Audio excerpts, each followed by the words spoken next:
Welcome to City Hall, everyone, and it's a pleasure to follow Linton. Not many people know this. We went to the same school.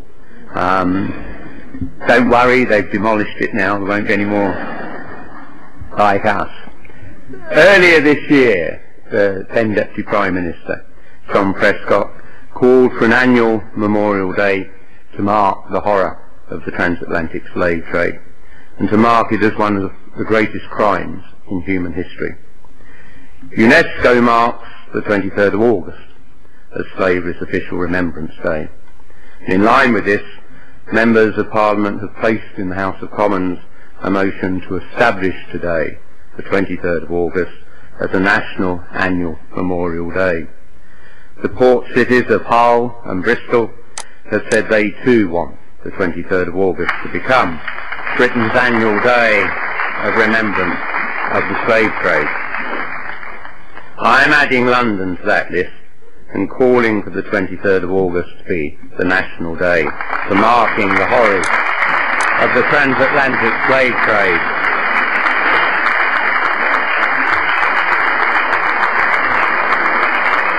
Thank you.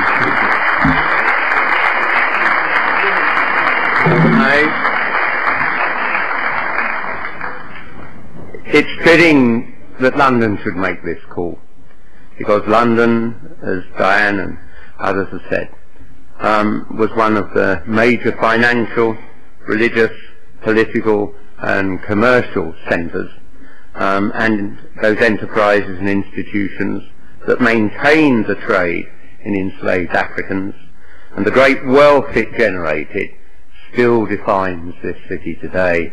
And you can look across there to see the institutions that still have the benefit of the wealth they created out of slavery. I want to recall the scale of what we're dealing with and why that slave trade was one of the greatest of all crimes against humanity. Conservative estimates of the numbers of Africans who were forcibly transported are 10 to 15 million. Others range up to 30 million. Deaths of the enslaved Africans began immediately. As many as 5 in every 100 died in the prisons before transportation, and more than 1 in 10 died on the voyage itself. This was the direct murder of some 2 million people. Conditions imposed on the survivors amounted to a regime of terror. The state of Virginia made it lawful to kill and destroy such Negroes who absent themselves from service. Branding and rape were commonplace. From 1707, punishment for rebellion included nailing them to the ground and applying fire by degrees from the feet and hands, burning them gradually up to the head. When in 1736 Antigua found there was to be a rebellion, 5 ringleaders were broken on the wheel, 77 burned to death, and 6 hung in cages to die of thirst. For lesser crimes, castration or chopping off of half the foot were used. A manual noted, terror must operate to keep them in subjection. If the murder of millions and the torture of millions more is not a crime against humanity, then these words have no meaning.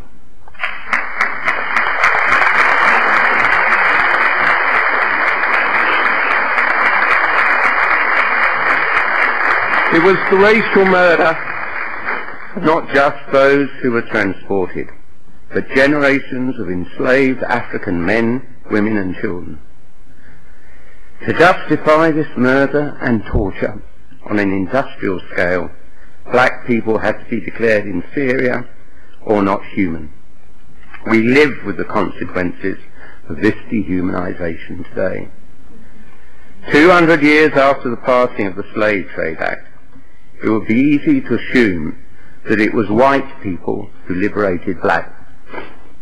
In reality, There were risings against the slave trade from its inception. It was African resistance and economic development that destroyed slavery, not philanthropy. The first recorded slave revolt was in 1570, and there were at least 250 rebellions on board ships.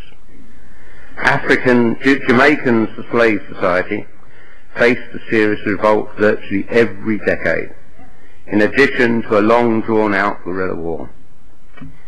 In 1760, 30,000 Jamaican slaves revolted. The culmination of these rebellions was the Great Slave Revolt in what is known today as Haiti, which broke out on this day 206 years ago in 1791.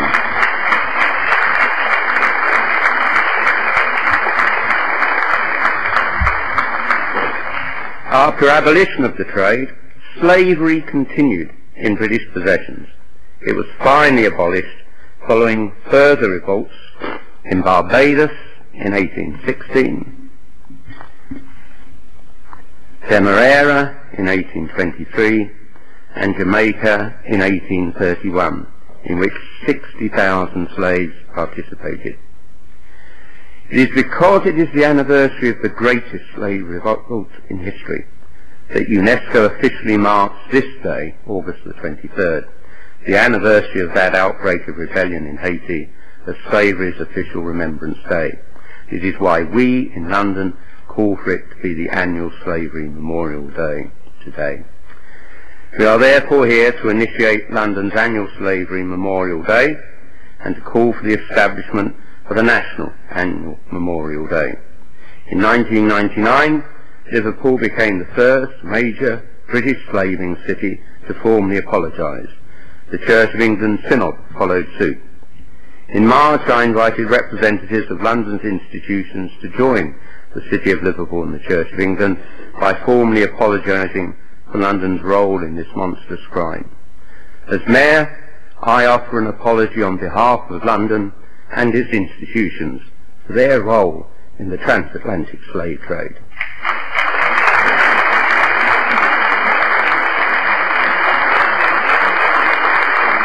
Thank you.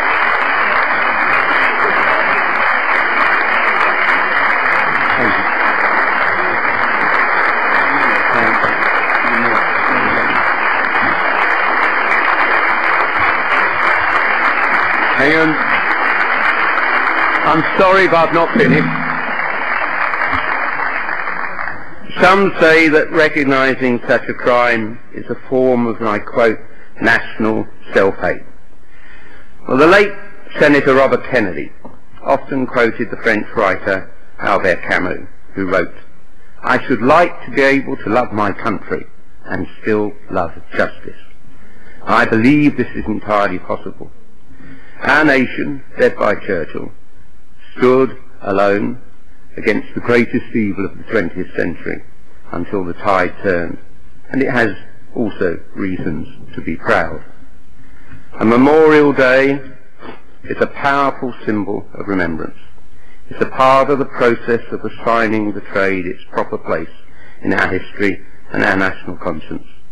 I believe it spurs us to work to ensure that our city remains a place where people, regardless of their race or ethnicity, can make their home and live knowing that both the forced contributions of the past and the willing contributions of the present are valued and recognised. That's why it's right that we, here in City Hall, are present at this first annual Memorial Day, because it says a truth some do not want to hear. Slavery was not abolished as an act of goodwill by the slave owners. It was defeated by the resistance of the slaves.